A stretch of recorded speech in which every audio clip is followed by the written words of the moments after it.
আরে ভাই সাব, শোনো তো একটা কথা।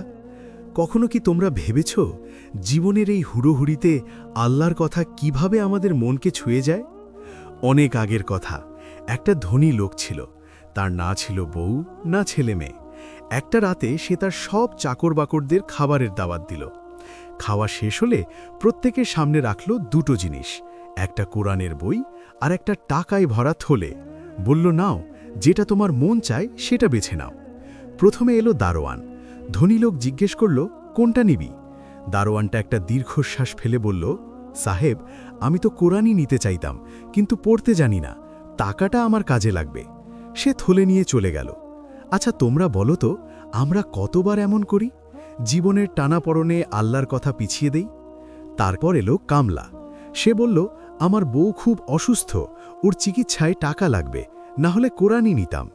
তার চোখে যে অসহায় ভাব, সেটা তো আমাদের অনেকের জীবনে দেখা যায়। কিন্তু ভাবো তো, যদি আমরা আল্লাহর উপর ভরসা রাখি।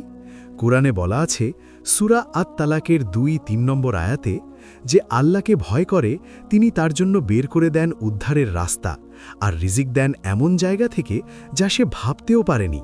এটা শুনে মনটা নাড়া খায় না? এরপর বাবুর্চি এলো। সে বলল, কুরআন পড়তে ভালো লাগে, কিন্তু সময় কোথায়, সারা দিন ব্যস্ত। সেও থলে নিল। মজার ব্যাপার, তোমাদের জীবনে এমন হয় না? যেমন রসুল সাল্লাল্লাহু আলাইহি ওয়াসাল্লামের হাদিসে আছে সহিহ বুখারীতে, যে আল্লাহর উপর ভরসা করে আল্লাহ তার জন্য যথেষ্ট। এটা শুনে মনে হয় না আমরা কেন এত চিন্তায় থাকি? শেষে এলো রাখাল ছেলেটা, খুব গরিব। ধনী লোক জিজ্ঞেস করল, তুই কোনটা নিবি? ছেলেটা হেসে বলল, আমি গরিব ঠিকই, কিন্তু কুরআন নেব।